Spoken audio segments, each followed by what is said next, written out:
Samajwadi party में रहे हैं, मलाई खाए हैं, सम्मान पाए हैं, लेकिन क्योंकि अध्ययन नहीं है ना, इनसे सुनिए अखिलेश यादव की चप्पल चाटता है। हाँ, और इसीलिए इसे दर्द होता है कि कोई अब ये क्यों व्यक्ति पागल आदमी को रोकिए।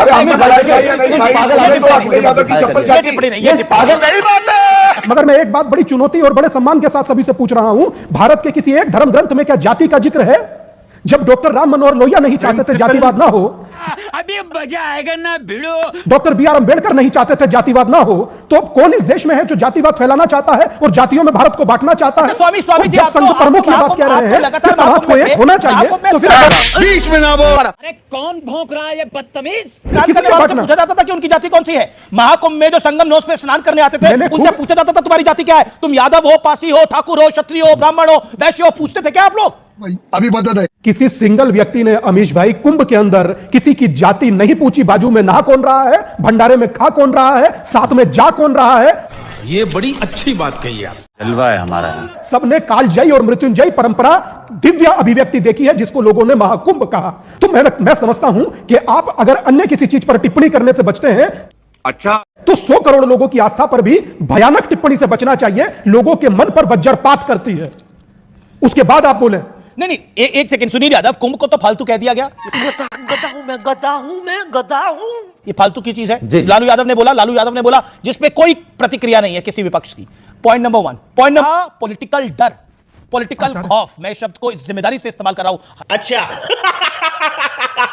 हरियाणा के परिप्रेक्ष्य में, महाराष्ट्र के परिप्रेक्ष्य में और दिल्ली के परिप्रेक्ष्य में आप लोगों के मन में यह है कि अगर हिंदू जाति में नहीं बटेगा तो हमारा खेल बिगड़ जाएगा, क्योंकि अगर हिंदू जाति में बढ़ता है तो उसका सीधा फायदा ऑपोजिशन को होता है। जैसे लोकसभा में हुआ यूपी के अंदर, जली ना, तेरी भी जली ना। जैसे लोकसभा में हुआ राजस्थान के अंदर, जैसे लोकसभा में हुआ महाराष्ट्र के अंदर, जैसे लोकसभा में हुआ हरियाणा के अंदर। हिंदू जाति में बटा तो खेल बन जाता है। मैं किसी पॉलिटिकल पार्टी को ब्लेम नहीं कर रहा, लेकिन ये होता है ऐसा और देखा है हमने। चल दिव्य है, बड़ा है, और ये कुंभ किसी भी सरकारों का नहीं है। ये हमारी आपकी आस्था की परंपरा है, सदियों से होता है। कुंभ तो पहले भी हुए हैं। कुंभ तू अचानक साधु महात्मा क्यों बन गया बे? ब्रह्मांड ने तेरे लिए क्या किया है? तू इसे क्यों बचाना चाहता है? तो आगे भी होते रहेंगे, लेकिन 50 करोड़ का नंबर नहीं आया। मैं वही कह रहा हूं। बात का है, डर और खौफ उसी बात का है। अरे भाई, हो सकता है अगली बार 60 का बदल की जाति नहीं पूछी जाए, वो जाति का खेल बिगड़ जाएगा तो आपका वोट बैंक छिटक जाएगा। मैं आ रहा हूं। हिपोक्रेसी की भी सीमा होती है। मैं आ रहा हूं। देखिए, मैं कह रहा हूं कि अभी 50 हुआ है, 52 हुआ है, अगली बार हो सकता है 60 हो जाए, 70 हो जाए। हर बार बढ़ता है ना। जब शुरू हुआ होगा तब ये आंकड़ा नहीं रहा होगा, हर बार बढ़ता है। जहां तक जाति का सवाल है, हम लोग तो समाजवादी लोग हैं, हम तो जाति मानते नहीं।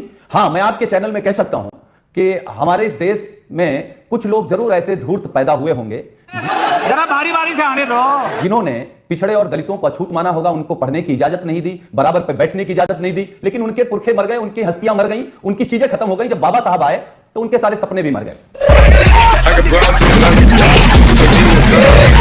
संविधान आ गया, अब इस देश में किसी की हैसियत नहीं किसी को कह दे कि अछूत है, किसी की हैसियत नहीं कह दे कि कैसे बैठ गया, सब बराबर हो गया। ये बराबर किसने किया? ये बराबर धर्म ने नहीं किया, संविधान ने किया। अच्छा, ये थोड़ी मर्यादा रखिए।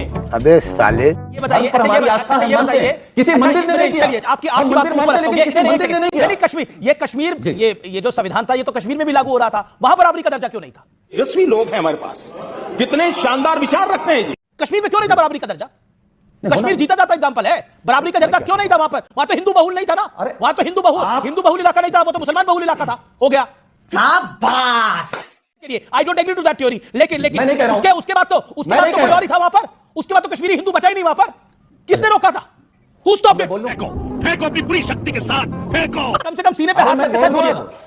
मैं बोल रहा हूं जी, बोलिए सुनील भाई। मैं सीने पे हाथ रख के सच बोल रहा हूं। मैं कह रहा हूं उन धूर्त लोगों का नाम लीजिए। आप कश्मीर दूर चले गए, जो अभी भी यहां पिछड़े और दलितों को हीन भावना से देखते हैं, आज भी यहां सोचते हैं कि इनका हक मार लो। उन धूर्त लोगों के खिलाफ कौन है वो धूर्त? तुमसे ना हो पाएगा। एक बात से सुनील भाई की जो उन्होंने कही, मैं समझता हूं कि धूर्त वो लोग हैं जो प्रतिदिन जातियों के नाम पर राजनीति के बड़े बड़े मंचों से जातियों में लोगों को बांटते हैं। क्या सीन है?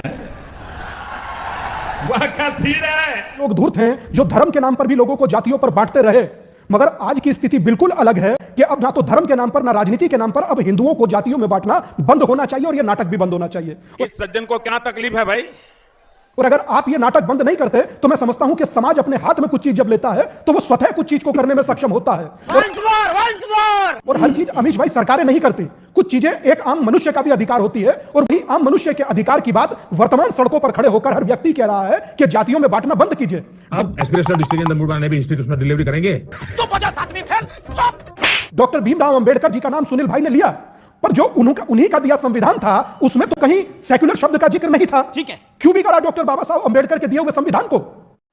कैसी अपमानजनक बातें कर रहा है। देखिए, मैं स्वामी दीपांकर जी का धन्यवाद देता हूं कि उन्होंने कम से कम इस बात को मने मन स्वीकार कर लिया कि जब संविधान नहीं था और इस देश में बोलो जो लोग हीन भावना से पिछड़े दलित, गरीब और मजदूरों को समझते थे वो धूर्त थे, उनके पुरखे धूर्त थे। स्वामी जी आपका धन्यवाद। ओके, गौरव भाटिया, वैसे स्वामी जी ने ये नहीं बोला, ये तुम्हें शर्म है? कुछ शर्म आया है? भाटिया यहाँ धूर्त की बात हो रही है, लेकिन कश्मीर में कौन धूर्त था जिसने वहां पर दलितों का अधिकार नहीं दिया था, पिछड़ों का अधिकार नहीं दिया था, ओबीसी का अधिकार नहीं दिया था? कौन था धूर्त? 2014 के बाद से भारत भले चांद पर पहुंच गया मगर यहां का मीडिया गटर में पहुंच गया। मैं बताता हूं कौन धूर्त है, इसी चर्चा में अभी तय हो जाएगा, लेकिन उससे पहले कैसे टीएमसी के प्रवक्ता झूठ बोलते हैं। देखिए, ये मेरे पास ऑर्डर है कलकत्ता हाईकोर्ट का जी, और इसमें क्या है, इसकी गारंटी मैं नहीं दे सकता। कलकत्ता हाईकोर्ट ने निर्देश दिए, हस्तक्षेप किया, क्योंकि जो सरकार कर रही थी वो संवैधानिक नहीं था।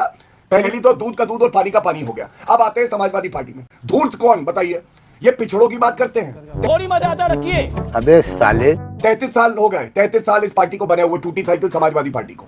कितने पिछड़े समाज से अध्यक्ष बने? हाँ, ये जाति को नहीं मानते, ये परिवार को मानते हैं। गजब बेइज्जती है। यादव परिवार के बाहर का सदस्य आज तक इस टूटी साइकिल पार्टी का अध्यक्ष नहीं बना, पहली बात। इज्जत का फालूदा करवा के तसल्ली हो गई। 3.5 करोड़ लोगों को 4 टिकट और एक परिवार से 5 टिकट, ये क्या है भाई बताओ? क्या इससे समाज आगे बढ़ेगा? अरे ये परिवारवादी टूटी साइकिल वाली पार्टी है। ये सब क्या देखना पड़ रहा है? अच्छा है मैं अंधा हूँ। सवालों के इनके पास उत्तर नहीं होंगे, गाली गलौज करने लगेंगे। वरना बता दें, यादव परिवार के बाहर का अध्यक्ष क्यों नहीं मिला समाजवादी पार्टी के अंदर? अखाड़ों को देख लेते, वहां पर इतने साधु संत हैं, उनको देख लेते, लेकिन आपने भी अकबर के किले को ही देखा। चुप रे, नॉनसेंस। बीजेपी के प्रवक्ता कह रहे थे अध्यक्ष नहीं मिला। ये समाजवादी पार्टी में रहे हैं, मलाई खाए हैं, सम्मान पाए हैं, लेकिन क्योंकि अध्यक्ष नहीं है ना, इससे पूछे प्रदेश अध्यक्ष पार्टी बनी। तुम खाते हो मलाई? राम शरण दास। देखिए, राम शरण दास जी गुर्जर समाज के थे। अब ये क्यों व्यक्ति पागल आदमी को रोकिए।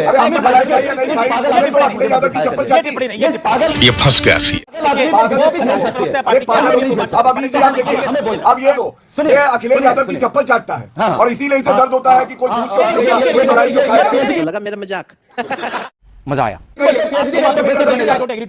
ओके, सुनील यादव, आप अपनी बात को 20 सेकंड में कंप्लीट करिए। किसी को पागल बोलने की आवश्यकता नहीं है, मेरा हाथ जोड़ के निवेदन है। ये शोभा नहीं देता है, वो भी सम्मानित व्यक्ति हैं और आप भी सम्मानित हैं। प्लीज सुनील यादव 10 सेकंड दें। क्योंकि ये इनकी तकलीफ जानते क्या है? क्योंकि समाजवादी पार्टी ने भारतीय जनता पार्टी को हाफ किया है। अभी 27 में साफ करेंगे। ठीक है, आप 27 में साफ करेंगे। मैं ब्रेक ले रहा हूं। ब्रेक। तुम चुल्लू भर पानी में जाके डूब के बचाओ। Bye bye, tata, goodbye, गया। Let me up with a bright smile on now. Put me in the